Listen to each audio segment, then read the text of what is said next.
Video 1, Assessing an Existing Fence to Modify with Electric Wires. In this video, we will go over how to assess your existing fence to consider how best to modify the fence by adding electric wires to deter grizzly bears and black bears. The first thing you want to do when considering modifying an existing fence with offset electric wires is you're going to want to assess the existing fence to make sure the fence is in good enough condition to modify. You'll want to make note of any repairs that may be needed, along with take some initial measurements so you can decide how you want to place your offset wires and what you'll need in supplies and materials. We're looking at this existing fence that we are planning on modifying with offset electric wires to protect a sheep lambing and bedding ground area and deter grizzly bears and black bears along with other large carnivores from coming into conflict. The first step when considering modifying an existing fence is it's recommended to go around the entire fence line and assess the overall condition. This fence is relatively new. While you don't need a brand new fence in order to add on electric wires, we don't advise using fences that are not structurally holding up, have too many loose wires or posts or metal laying around that'll just create issues later on. So ensure that you check the existing fence wire and make note of any areas where the wire should be tightened or repaired. You'll also want to look for any gaps in the fence wire that will need repaired or considered in the design of the electric fence to prevent animals from entering or escaping the enclosure. While assessing your fence, take some initial measurements of the fence to help with deciding on the fence design and estimating supplies. It can be helpful to have a tape measure and small notepad to sketch the fence layout and any measurements you take. A camera can also be helpful to have photos of the fence to reference later on if needed. We have example fence planning worksheets and a materials estimating form on our website that can be printed and used to help in planning and designing an electric fence project. Start by drawing a rough sketch of the fence layout.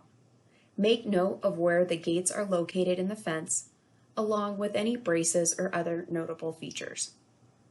Along each fence section, count the number of posts as well as note what type of fence posts there are in the fence line so that way you can determine what type of insulators will be needed for the project.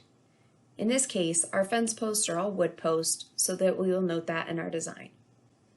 If you're using other type of posts such as T-post, make sure to note the number of T-posts along with which direction the T-post is facing, as this may help determine what type of insulators you will need. You'll also want to make note of the spacing between your posts. In this case, we have about 16 feet between our posts. This will help estimate our fence line distance. For each section of the fence, I also make note of the existing fence design and wire heights. It can be helpful to sketch out the fence design, noting the height of our existing fence, which in this case is 48 inches for the woven fence wire and about 50 to 52 inches for the height of our posts. Our woven wire comes straight to the ground, so we have about 0 inches spacing between our wire and ground.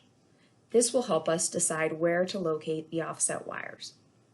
When designing an electric fence to deter grizzly bears, the placement of the wires is very important.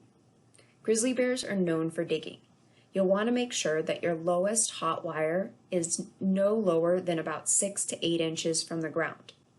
If there's an existing fence barrier, such as this field fence, you can adjust the height up to about 10 inches, but any higher and a grizzly could be tempted to dig under.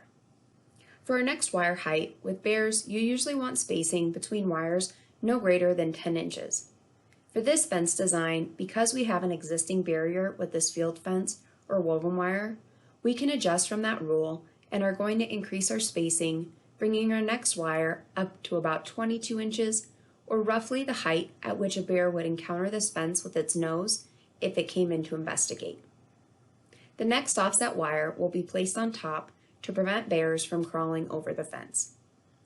For more information on other wire spacing designs, check out the fence design section in this video manual series. So now that we know the heights that we want to have our wires, we'll want to make note of what type of insulators will be needed. Insulators are used to keep your electric hot wires offset from the post and come in a variety of sizes and types. Make note of what type of insulators will be needed for the project. For more information on insulator types, check out the Tools section in this video manual series, or look in your fencing section at your local fencing supply store. As you continue to go around the existing fence, also make notes and take any measurements of any gates in your fence system.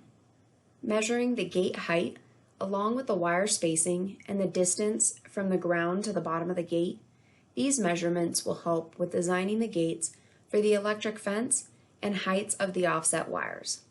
Sketching out the gate and any measurements can be helpful. Also, note any braces on the fence. Note any different insulators or materials that may be needed for running wires across brace sections. You'll also want to make note of any water obstacles or other specific areas of the fence that may need additional materials or different insulator types.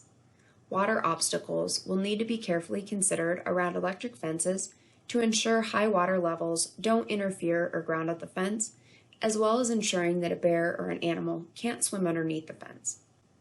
Last thing you want to consider is the type of energizer you need and the location. Check to see if there is any power on site, as well as note the location in relation to the fence and distance.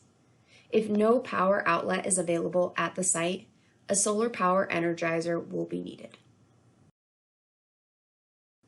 Once you assess your existing fence and determine that it is in good enough condition to modify, you'll want to go around and make any other repairs that you noted and focus on tightening and tidying up the existing fence wire. Staple up any loose wire and remove any metal or loose materials from around the fence that may cause grounding issues. If necessary, clean any debris or excess vegetation from the fence line, including any overhanging branches. Now that we have a sketch of our fence, we've made note of any measurements needed and made any of the necessary repairs to the existing fence, we can estimate the supplies needed for the project. See our next video on how to estimate supplies and design your electric fence.